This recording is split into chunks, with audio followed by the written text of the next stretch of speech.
hapon po, Guro. Magandang hapon po, mga kaklase. Ito po ang ginawa namin pang-abay.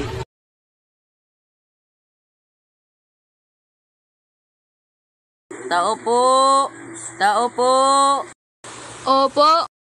Bili po kayo ng gulay. Presko pa po ito. Wag na ho, hindi kami kumakain ng gulay.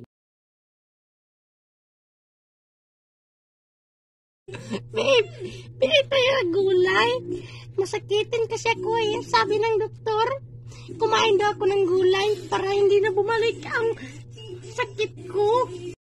3 buwan na kasi akong hindi nakakain ng gulay eh.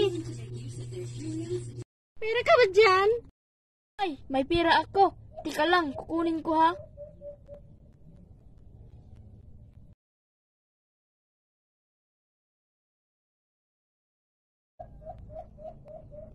Ako lahat ng pera ko. Salamat, babe. Sarap ng gulay. Gusto ko pang kumain ng marami. Pait naman ito. Parang gusto ko nang sumuka.